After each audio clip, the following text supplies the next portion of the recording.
이제 오늘 우리에게 주시는 말씀 보겠습니다. 신약 성경 누가복음 16장 1절부터 13절 말씀을 함께 읽겠습니다. 신약 성경 누가복음 16장 1절부터 13절 말씀을 함께 읽습니다. 제가 가진 성경은 122페이지 됩니다. 누가복음 16장 1절부터 13절 우리 다 같이 한 음성으로 읽습니다. 또한 제자들에게 이르시되 어떤 부자에게 청지기가 있는데 그가 주인의 소유를 낭비한다는 말이 그 주인에게 들린지라. 주인이 그를 불러 이르되 내가 내게 대하여 들은 이 말이 어찌 됨이냐. 내가 보던 일을 셈하라. 청지기 직무를 계속하지 못하리라 하니, 청지기가 속으로 이르되 주인이 내 직분을 빼앗으니 내가 무엇을 할까? 땅을 파자니 힘이 없고 빌어먹자니 부끄럽구나. 내가 할 일을 알았도다. 이렇게 하면 직분을 빼앗긴 후에 사람들이 나를 자기 집으로 영접하리라 하고 주인에게 빚진 자를 일일이 불러다가 먼저 온 자에게 이르되 내가 내 주인에게 얼마를 빚졌느냐. 말하되 기름 100마리니이다. 이르되 여기 내 증서를 가지고 빨리 앉아 50이라 쓰라 하고, 또 다른 이에게 이르되 너는 얼마나 빚졌느냐. 이르되 밀 100석이니이다. 이르되 여기 내 증서를 가지고 80이라 쓰라 하였는지라. 주인이 이 옳지 않은 청지기가 이를 지혜 있게 하였으므로 칭찬하였으니 이 세대의 아들들이 자기 시대에 있어서는 빛의 아들들보다 더 지혜로움이니라. 내가 너희에게 말하노니 불의의 재물로 친구를 사귀라. 그리하면 그 재물이 없어질 때에 그들이 너희를 영주할 처소로 영접하리라. 지극히 작은 것에 충성된 자는 큰 것에도 충성되고 지극히 작은 것에 불의한 자는 큰 것에도 불의하니라. 너희가 만일 불의한 재물에도 충성하지 아니하면 누가 참된 것으로 너희에게 맡기겠느냐. 너희가 만일 남의 것에 충성하지 아니하면 누가 너희의 것을 너희에게 주겠느냐. 집 하인이 두 주인을 섬길 수 없나니 혹 이를 미워하고 저를 사랑하거나 혹 이를 중히 여기고 저를 경히 여길 것임이니라. 너희는 하나님과 재물을 겸하여 섬길 수 없느니라. 아멘. 오늘 본문의 말씀은 비유의 말씀입니다. 누가복음 15장에도 비유를 말씀하시고 또 16장에도 비유에 대해서 말씀하고 있지요. 예수님께서 제자들과 바리새인들과 또 사두개인들, 종교 지도자들에게 비유를 통해서 많이 말씀하셨습니다. 오늘 이 본문에 나오는 이 비유는 불의한 청지기에 대한 비유입니다. 불의한 청지기예요. 어떤 부자에게 청지기가 있었습니다. 익명의 부자예요. 굉장히 재산이 많은, 재물이 많은 그러한 주인이었습니다. 가지고 있는 것이 많다라고 하는 이야기죠. 상당한 부자입니다. 이에게 익명의 청지기가 있습니다. 이 청지기가 있는데 이 청지기가 중심 인물로 묘사되고 있는 것을 볼 수 있습니다. 청지기라고 하는 것은 집을 지키는 사람, 집을 관리하는 사람, 그 사람을 청지기다 그렇게 말합니다. 여러분 많이 들어보셨죠? 우리가 청지기라는 말을 교회에서 상당히 많이 듣는데 이 청지기라고 하는 뜻은 집을 지키는 사람, 관리하는 사람이라고 말을 할 수 있습니다. 그래서 집을 관리하는 사람, 집이라고 하는 것은 내가 속해 있는 이 집의 모든 것을 관리하는 사람이라고 할 수 있습니다. 그래서 그 사람을 세울 때 굉장히 믿을 만한 사람을 세워야 합니다. 집 전체를 관리하는 사람이기 때문에 믿을 만한 사람을 세워야 하는 것이죠. 성경에서 세 가지 의미로 사용되었음을 볼 수 있습니다. 첫째는 집안일을 돌보면서 다른 종들을 교육하는 사람, 그리고 훈련하는 사람, 그러니까 모든 것을 다 관리하는 사람인데 이 사람을 우두머리인데 종이에요. 종 중에서 믿을 만한 한 사람을 선택해서 청지기의 일을 맡기는 것입니다. 모든 것을 다 맡기는 거예요. 우리는 구약에서 아브라함의 종을 볼 수 있습니다. 엘리에셀이라고 하는 종을 볼 수 있어요. 아브라함은 그 엘리에셀을 어떤 자로 생각을 했지요? 상속자. 나의 상속자로 생각했어요. 그러니까 이 엘리에셀이 얼마나 아브라함에게 신임을 얻었는지를 알 수 있습니다. 내 상속자는 모든 것을 다 재산을 받는 사람이잖아요. 아브라함이 자녀가 없으니까 그를 상속자로 여겼어요. 근데 하나님은 그렇게 생각하고 있는 아브라함에게 내 몸에서 날 그 자가 내 상속자가 될 것이라고 약속을 얻었지요. 그리고 엘리에셀은요, 이삭의 아내를 얻는데도 굉장히 깊이 관여하게 됩니다. 아브라함이 엘리에셀을 자기 고향 땅으로 보내잖아요. 이삭의 아내를 얻기 위해서. 그만큼 이 엘리에셀은요, 굉장히 중요한 사람이었습니다. 그러니까 그 집안의 모든 일들을 감당했던 것을 볼 수 있습니다. 그리고 굉장히 신임을 얻는 그러한 청지기였습니다. 근데 그는 종이었어요. 그죠? 종이었습니다. 두 번째로 우리 쓰인 것은 재산을 관리하고 부동산을 관리하는, 거의 비슷해요. 첫 번째 내용과 비슷합니다. 모든 것을 다 관리해요. 모든 것을. 집안의 재물이니 땅이니 문서니 모든 것을 다 관리합니다. 그런데 다른 점이 있다면 이 사람은 고용된 사람이라는 거예요. 종이 아니고 고용된 사람. 첫 번째는 엘리에셀은 종이었죠. 그리고 우리가 구약에서 또 한 사람을 볼 수 있는데 요셉. 유정선 집사님 바로 말씀하셨죠. 요셉도 사실은 팔려가서 종으로 보디발의 가정에 들어갔잖아요. 그 모든 일들을 다 관리했습니다. 그러나 그는 종이었습니다. 두 번째 쓰인 것은 모든 일을 다 관리하지만 고용된 사람이라는 거예요. 종이 아닙니다. 그래서 굉장히 믿을 만한 사람을 고용하게 되는 것이죠. 그래서 그 사람을 면접할 때 모든 것을 다 보아야 되겠죠. 어떤 경륜을 통해서 그 사람이 정말 일을 잘 할 수 있는지. 그래서 이 청지기가 고용된 사람도 있다라고 하는 것이죠. 세 번째 성경에서 쓰인 것은 공무원입니다. 공무원도, 재물을 담당하는 공무원도 청지기라고 이렇게 이름을 붙였습니다. 재물을 관리하니까. 그래서 공무원 중에, 그러니까 나라 일을 하는 나라의 재물을 관리하는 사람도 청지기란 의미로 사용되기도 했습니다. 이렇게 세 가지 의미로 이 청지기라는 뜻이 성경에서 사용되어졌습니다. 오늘 이 본문에 청지기, 부자에게 한 청지기가 있었습니다. 근데 이 본문에서 보면 이 청지기가 주인의 재산을 허비했어요. 그 주인에게 그 소리가 들렸습니다. 이 청지기가요, 이 주인의 가정의 모든 것들을 다 관리하면서 한편으로는 주인의 재산을 허비하게 되었다라고 하는 것이죠.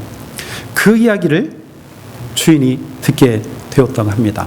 어떠한 경로를 통해서 그가 주인의 재산을 허비했는지 우리는 정확하게 알 수 없지만 어떠한 문서를 조작을 했을까요? 그래서 자신의 이익을 추구했을까요? 그러니까 주인의 재산인데 그걸 어떻게 그냥 자기의 지혜를 써서 자기 것으로 만든 거예요. 그렇게 했을까요? 근데 그렇게 보이지는 않아요. 오늘 본문에서 그가 이제 말씀드리겠지만 내가 여기서 쫓겨나면 내가 무엇을 할까 고민한 거 보니까 자기 이익을 위해서 무슨 일을 한 것 같지는 않아요. 그게 크게 그런 일을 한 것 같지 않습니다. 아마 그랬을 것 같아요. 어떤 부주의로 인해서 내가 어떠한 선택을 잘못함으로 인하여서 큰 손해를 끼쳤다는 것이죠. 내 이익이 아니라 좀 더 잘 되려고 했을까? 주인을 위해서 내가 일하려고 했을까? 어쨌든 그러한 일들, 어떠한 일들을 하다가 주인에게 어떠한 큰 손해를 끼쳤다는 것이죠. 실책이겠죠. 실수겠죠. 그럴 수도 있습니다. 어쨌든 주인의 재산에 손해를 끼쳤다라고 하는 것이죠. 그 손해를 끼친 청지기에게 이 주인이 이제 따져 묻지요. 그죠? 오늘 2절에 보니까 이렇게 말합니다. 주인이 그를 불러 이르되 내가 내게 대하여 너에 대해서 들은 이야기가 있다. 이게 어찌 된 것이냐? 내가 지금 내 재산을 지금 허비한다고 그러는데 이런 소문이 나에게 들리는데 너 어찌 된 일이냐? 왜 그렇게 했느냐? 따져 묻습니다. 그러면서 청지기의 직무를 셈하라 그렇게 말합니다. 이 이야기는 이제는 너는 청지기의 사물을 더 이상 할 수 없어. 모든 것을 다 정리해라. 내가 관리했던 모든 사무들 다 정리하고 이제는 넘겨주어라. 내가 다른 청지기를 쓸 테니까 내가 있는 모든 것들을 다 정리해서 이제는 그 청지기에게, 다른 청지기에게 이제 인수인계를 해라. 이런 의미가 있습니다. 한마디로 무엇일까요? 파면입니다. 파면이에요. 쫓겨나는 것이죠. 해고입니다. 더 이상 청지기로서의 일을 할 수 없게 되는 것이죠. 그는 당장에 지금 주인으로부터 잘리는 그런 신세가 되고 말았죠. 그때의 청지기가 속으로 생각합니다. 오늘 3절에 이렇게 말합니다. 그가 스스로 속으로 생각해요. 청지기가 속으로 이르되 주인이 내 직분을 빼앗는다. 사실은 빼앗는 게 아니죠. 어떻게 보면 주인으로서는 당연한 권리예요. 내 재산을 허비하니까 당연히 쫓아낼 수밖에 없는 것이죠. 그가 이야기합니다. 이제 내가 이제 더 이상 청지기의 직무를 할 수 없다. 어떻게 할 것이냐? 이렇게 얘기하죠. 3절에 내가 무엇을 할까? 내가 어떻게 하지? 땅을 파자니 힘이 없구나. 비로 먹자니 부끄럽구나. 아마 나이가 좀 있었을까요? 땅 파는 일을 힘들어 한다는 거 보니까 그럴 수도 있습니다. 아니면 그동안 사무적인 일을 많이 해서 익숙하지 않기 때문에 어려워할 수도 있겠지요. 땅을 파자니 힘이 없구나. 그것도 못해. 비로 먹자니 부끄럽구나. 그것도 못하는 것이죠. 자존심이 상하니까. 어떻게 동량질을 하면서 내가 살겠습니까? 부끄럽다는 것이죠. 다른 사람을 지도하면서 훈련시키면서 또 그 많은 재산을 내가 관리하면서 살았는데 다른 사람에게 가서 손 벌리고 산다는 것이 부끄러운 것이죠. 한 번도 해보지 않았으니 얼마나 부끄럽겠습니까? 자존심이 굉장히 센 사람이었던 것을 볼 수 있습니다. 그래서 그는 이제는 다른 생각을 하게 되죠. 4절에 보니까 이제 내가 할 일을 알았도다 말합니다. 그는 굉장히 순발력이 뛰어난 사람으로 보입니다. 내가 앞으로 무엇을 할까? 판단이 금방 서는 사람이에요. 아마 모든 일들을 관리하니까 그쪽으로 굉장히 발달한 것 같아요.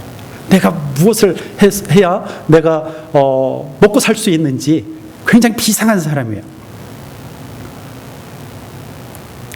모든 일들이 그냥 머릿속에 싹 스쳐 지나가죠. 아주 민첩하게 생각을 합니다. 그래서 그가 결정한 것이 무엇입니까? 5절에 보니까 4절에 보니까 이렇게 말합니다. 내가 할 일을 알았도다. 이렇게 하면 직분을 빼앗긴 후에 사람들이 나를 자기 집으로 영접하리라. 이렇게 하면 이제 내가 직분을 빼앗길 때에 그들이 나를 자기 집으로 영접하리라. 그렇게 말합니다. 할 일을 알았다라고 하는 것이죠. 여러분, 이 사람이요, 청지기가 생각해낸 일이 무엇일까요? 오늘 5절부터 그 설명을 이제 해주고 있습니다. 빚진 자들이에요. 주인에게 빚진 자들, 그 사이에서 내가 할 일이 있겠구나. 그렇게 생각하게 된 것이죠. 그가 생각해낸 것은 빚진 자들을 불러서 그들의 빚을 일정 부분 탕감해 주는 것입니다. 빚이 있는데 그것을 일정 부분 삭감해 주는 거예요. 없애주는 것입니다. 그러면 그들이 내가 쫓겨난 후에 그들이 나를 보고 그때 그 생각을 해서 자기 집으로 초청할 것이다. 내가 먹고 살게 해줄 것이다. 그렇게 생각을 했던 것이죠. 그래서 그가 일을 하지요. 6절부터 7절, 6절, 7절에 그러한 내용이 나옵니다. 5절에 보니까 주인에게 빚진 자를 일일이 불러다가 먼저 온 자에게 이르되, 그렇게 말합니다. 빚진 자들 이제는 일일이 다 부르죠. 오늘 두 사람이 나와요. 그 중에서 두 사람이 나옵니다. 첫 번째 빚진 사람 6절에 보니까 말하되, 그 사람에게 묻습니다. 내가 얼마나 빚졌느냐 말합니다. 기름 100마리니이다. 기름 100마리래요. 100말. 100말. 그것을 이렇게 보니까 기름 100말 환산해 보니까요. 갤론으로 하면 875갤론이래요. 이 기름은 올리브유예요. 감람유입니다. 굉장히 값진 기름입니다. 굉장히 비싼 거예요. 875갤론이 한 3,200리터 된대요. 3,200리터. 근데 돈으로 환산을 하면 1,500데나리온이라고 합니다. 여러분, 그 당시에 하루 품삯이 얼마였냐면 한 데나리온이 하루 품삯이었습니다. 그러니까 1,500일의 품삯이에요. 몇 년 정도 되죠? 365.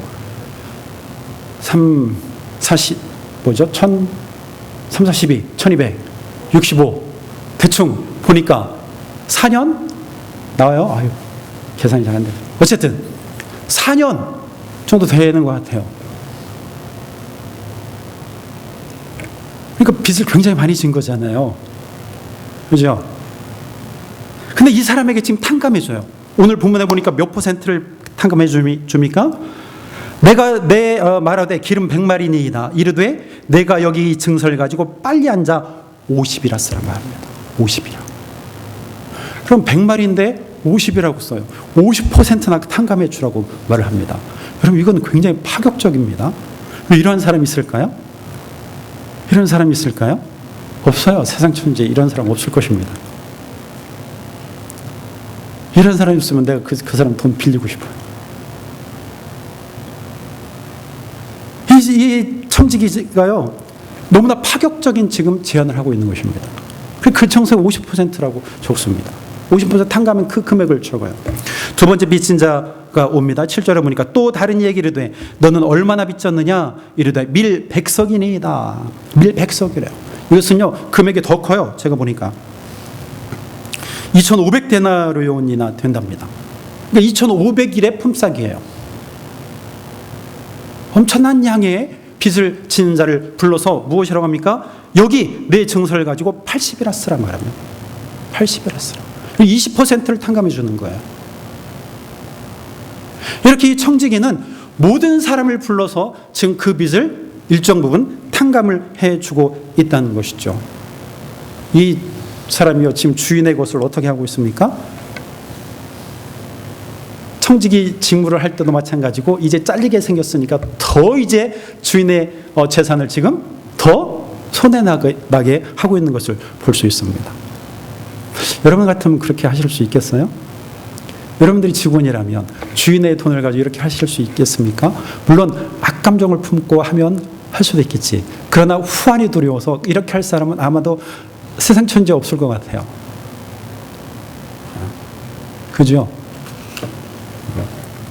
근데 오늘 이 8절에 보니까요, 이러한 일을 한 청지기를 보는 주인의 반응이에요. 주인의 반응을 보니까 이렇게 말합니다. 8절에 주인이 이 옳지 않은 청지기가 이를 지혜 있게 하였으므로 칭찬하였다 말합니다. 주인이 볼 때는 분명히 자기 재산이 손해나는 것인데 주인을 칭찬하고 있다는 거예요. 그 지혜를 칭찬하고 있다는 것입니다. 여러분들은 그 청지기, 그러한 청지기가 있다면 여러분들 칭찬하시겠어요? 아니요, 쉽지 않습니다. 아무리 좋은 일이라고 하지만 그 청지기는 좋은 일 한다고 자기를 위해서 했고 또 다른 사람을 도와주는 일을 측면에서는 그게 뭐 좋은 일일 수 있지만 주인 입장에서는 이게 용납이 안 되는 것입니다. 그런데 지금 이 주인은요, 그 청지기를 칭찬하고 있다는 것입니다. 그 지혜에 대해서 칭찬하고 있다는 거예요. 지혜.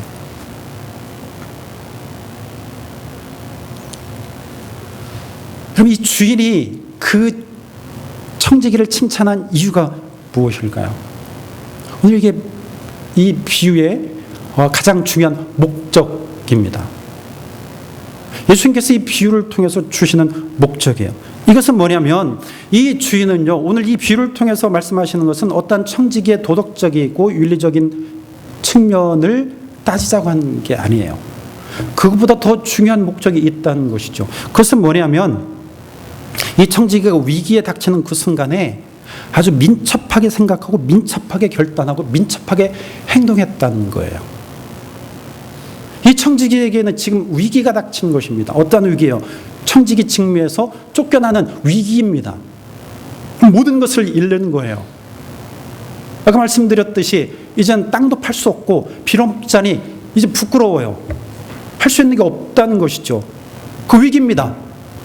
지금 길에 내몰릴 그러한 상황 가운데서 그는요 민첩하게 행동했다는 거예요. 생각하고 행동으로 옮겼습니다. 바로 그 사실이에요. 위기의 상황에서 민첩하게 생각하고 지롭게 행동했던 것, 바로 그 사실을 칭찬했다는 것이죠. 예수님의 이 비유의 목적과 의도는 바로 거기에 있다는 것입니다. 우리는 예수님의 이런 말씀을 통해서 우리는 그 사실을 깨달을 수 있어요. 예수님께서 말씀하십니다. 이 세대의 아들들이 자기 시대에 있어서는 빛의 아들들보다 더 지혜롭다 말합니다. 이제 비유가 끝나고 예수님께서 제자들에게 말씀하시는 부분이에요. 이 세상의 아들들이 빛의 아들들보다 더 지혜롭게 산다. 예수님의 말씀이 너희도 세상의 아들들처럼 지혜롭게 살아라. 너희도 윤리적으로 좀 그릇돼도 괜찮아. 지혜만 있으면 돼. 그런 말씀이었을까요? 세상 아들들처럼 그렇게 지혜롭게 살아라 라는 말씀일까요? 다른 사람에게 손해를 끼치면서? 아니요, 그것은 아닐 것이라고요. 요새는 그렇게 사는 것이 옳다고 생각하지 않으십니다. 그래서 예수님의 목적과는 다른 거예요. 세상 아들들을 따라가라는 것은 예수님의 이 비유의 말씀하고는 거리가 멉니다. 예수님이 하시는 말씀이 그겁니다. 오늘 8절에 보면 금방 말씀드렸듯이 이 세상 아들들보다 더 지혜로운 사람이 되어라, 그 말씀이죠. 그것은 뭐냐? 오늘 이 말씀을요 주시는 사람들, 그 대상이 누구냐? 이 대상은요 바리새인들과 제자들이라는 것이죠. 이 비유의 대상은 바리새인들과 제자들입니다. 예수님 바리새인들을 향해서 이 비유를 주시는 말씀이에요. 어떤 거냐? 바리새인들, 그들은요 지금 하나님의 나라가 가까이 오고 있어요. 세례 요한도 복음을 전했습니다. 하나님 나라의 복음을 전했습니다. 예수님도 하나님 나라가 가까이 왔다고 복음을 전했습니다. 그리고 하나님의 아들로 이 세상에 오신 예수님의 복음을 전하고 하나님의 복음을 전함에도 불구하고 지금 바리새인들은 그 말에 귀를 기울이지 않고 있다는 것이죠. 지금 하나님 나라가 가까이 왔다라고 외침에도 불구하고 그들은요 위기의식이 없다는 거예요. 하나님이 통치하시는 나라가 가까이 왔는데 그들은 여전히 어떤 속에 있어요? 어떤 지위, 권력, 세상적인 돈. 우리 14절에 보면 우리가 읽지 않았지만 바리새인들은 돈을 좋아하는 자들이라. 하나님 나라에 관심을 두고 있는 것이 아니고 돈에 관심이 있다는 것이죠. 세상의 권력에 관심이 있다는 것입니다. 위기의식 가운데서 그들은 여전히 안주하고 있다는 거예요. 전혀 민첩한 행동을 보이지 않고 있다는 것이죠. 그러다 보니까 어떤 현상이 나타나느냐? 내가 할 일이 없는 거예요. 그저 그렇게 사는 것이죠. 그냥 세상 돌아가는 대로, 세상의 방법대로, 세상의 지혜로 돈을 사랑하며 예수가 하나님의 아들이심에도 불구하고 그걸 못 보는 거예요. 눈이 가려지는 것이죠. 마음이 가려지는 것입니다. 영적으로 우둔해지는 것이죠. 민첩해야 될 그 상황에서 그들은요 전혀 민첩하지 아니하고 전혀 미래를 바라보지 않고 살고 있다는 것이죠. 그러면서 그들은요 바리새인들은 오히려 하나님의 아들인 예수 그리스도, 예수님께서 증거하시는 하나님의 복음을 가벼워 여기고 오히려 예수님을 조롱하고 예수님을 죽이려 합니다. 왜냐하면 그것이 더 편하거든요. 예수 때문에 지금 난리잖아요. 지금 자기가 하나님의 아들이라고 그러고 자기가 병 고치고.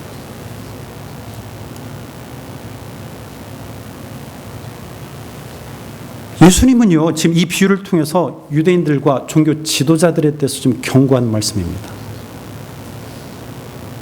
전혀 민첩하지 못하고 마지막 때를 준비하지 못하는 그들 향해서 경고하고 계시다라고 하는 것이죠.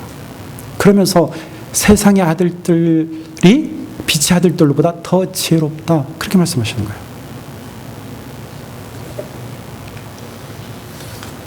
그러면서 예수님이요 제자들에게 또 경각심을 일깨워 주십니다. 9절에 내가 너희에게 말하노니 불의의 제물로 친구를 사귀라. 불의의 제물로 친구를 사귀라. 그리하면 그 제물이 없어질 때에 그들이 너희를 영주할 처소로 영접하리라. 그렇게 말합니다. 제자들에게 말씀하시는 거예요. 불의의 제물, 여기서 불의의 제물은요 거짓된 것으로 제물을 쌓은 것이 아니고 세상적인 물질, 제물을 의미합니다. 그래서 불의한 제물로 보시는 거예요. 차라리 그러한 것들로 친구를 사귀라. 이웃을 구제하라는 얘기죠. 구제해라. 구제하는데 사용해라. 돈을 사랑하고 그것을 그냥 뭘 생각하지 말고 그것을 가지고 이웃을 구제해라. 하나님을 위해서 사용해라. 재물을 목적에 맞게 사용해라.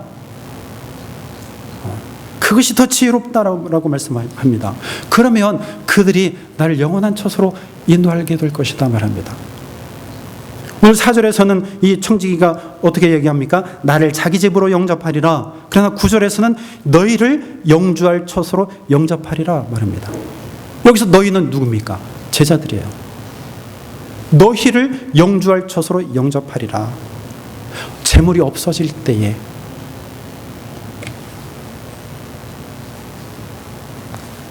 그들이 너희를 영주할 처소로 인도하리. 여기서 그들이라고 하는 것은 누굽니까? 친구들이죠. 재물로 친구를 사귀라. 그럼 그들이 너희를 영주할 처소로 예배하라. 그들은 재물로 사귄 친구예요.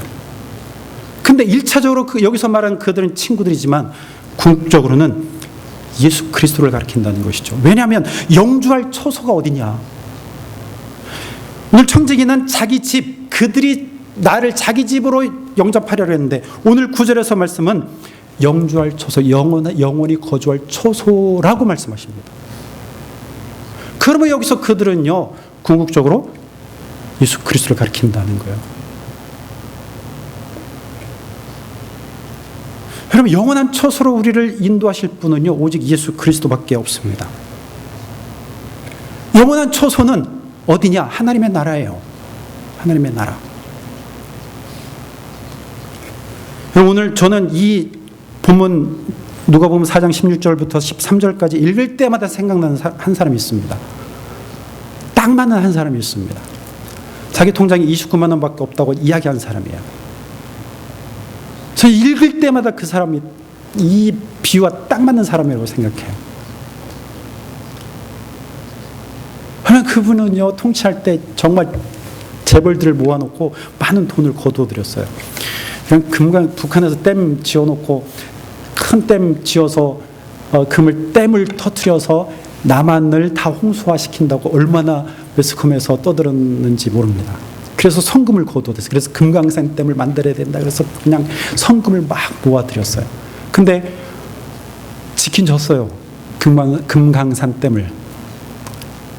근데 지금 뭐 별로 그렇게 크게 활용도 못하고 그냥 첫 번째 단계에서만 그냥 끝난 것 같아요. 그 많은 통치 자금 다 어디 갔을까요? 그 거두어들인 그 많은 돈 어디 갔을까요? 그의 통장에 29만 원밖에 없대요. 그 많은 돈 어디다 썼을까요? 보니까 일도 많이 했어. 보니까 뭐 경찰청 건물도 지어주고 그래서 경찰은요 그 분을요 아주 그냥 엄청나게 잘 모신대요. 그럼 그분은요 지금도 아주 잘 사세요. 그를 호위하는 사람이 너무 많아요. 체육관 한번 간다 그러면 의경들이 그냥 청소에 뭐에 그냥 아주 엄청나게 청소를 하고 그분이 등장하는 순간 완전 90도로 인사를 하고 여러분 한국 사회에서 아무도 못 건드려요. 전 그렇게 생각해요. 그분이요 그 많은 돈을 거두들여서 사람을 산 것 같아. 친구를 산 것 같아요. 여러 가지.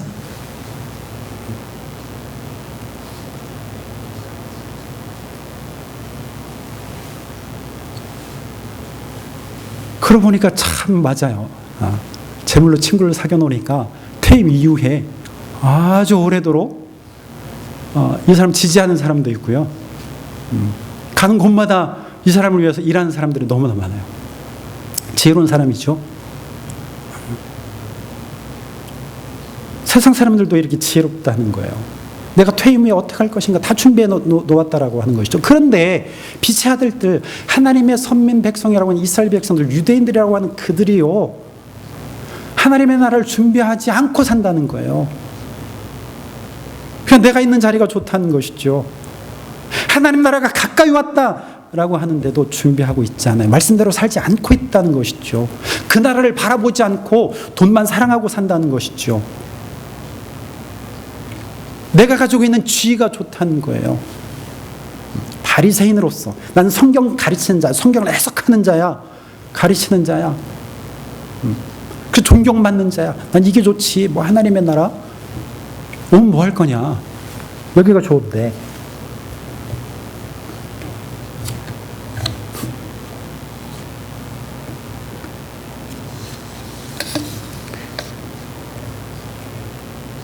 여러분, 불의한 청지기는요, 이 위기 의식 가운데서 아주 지혜롭게 행동했던 사람이에요. 자기 앞날을 준비하는 사람이었다는 것이죠. 여러분, 청지기처럼 지혜롭게 앞날을 준비하고 있습니까? 앞날을 준비하고 사십니까? 미래를 준비하고 사십니까, 여러분?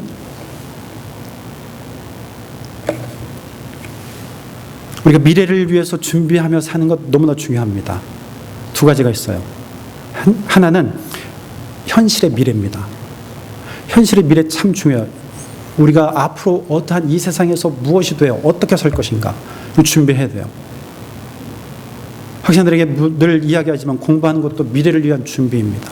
여러분들이 직장생활하고 또 돈 버는 것도 미래를 위한 준비예요. 자녀들이나 아니면 가정의 평화를 위해서, 안전을 위해서 준비하는 거 너무 중요합니다. 우리는 그 일들이 잘 되기를 위해서 기도합니다. 왜냐하면 그것이 하나님의 복이라고 생각하기 때문에 우리가 축복하면서 기도합니다. 이거 소홀히 할 수 없습니다. 그것도 매우 중요해요. 그러나 그것보다 더 중요한 것은 이 현실에서의 미래가 아닌 기독교적인 미래라고 하는 것이죠. 성경에서 말하는 미래라고 하는 것이죠. 이것을 다른 말로 말하면 종말입니다. 종말. 그럼 종말을 준비하고 사시나요? 여러분, 그리스도인들은요, 항상 종말을 준비하며 살아가야 합니다. 종말은 미래예요. 예수를 두 가지로 보면, 하나는 예수 그리스도의 재림입니다. 예수 그리스도께서 오실 그 날을 준비하며 사시나요? 그 시와 그때 모른다고 하셨잖아요. 그러면 오늘 준비하며 살아가야 돼요. 내일이 없습니다. 제가 늘 강조하잖아요. 내일이 없어요. 이 예수님의 종말은. 그래서 오늘을 준비하고, 오늘 시대를 준비하고, 오늘의 믿음으로 살아가고 오늘의 생명으로 살아간다고 제가 늘 강조하죠. 그 예수님이 오시는 순간, 그 재림의 순간은 하나님의 나라가 완전히 이루어지는 그 날입니다. 그날 준비하고 사시나요? 그날 준비하며 사십니까? 준비해야 된다는 것이죠. 두 번째, 그 종말은 나의 종말이에요. 예수님께서 오시는 순간은 역사의 종말입니다. 모든 것이 완전히 지금 현존하는 이 역사, 이 세계는 완전히 다 사라지고 변화하는 그때 그 종말이 역사적인 종말입니다. 완전히 새롭게 바뀌는 거예요. 새하늘과 새 땅. 그러나 두 번째 종말은요, 나의 종말이에요. 나의 종말이 언제일까요? 그것도 알 수 없습니다. 아무리 시한부 인생이라 할지라도 그때는 알 수 없습니다. 나의 종말은 뭐예요? 바로 죽음이에요. 죽음. 그 죽음을 여러분들 지금 준비하고 계십니까? 10년, 20년, 30년? 이게 될 것 같아요?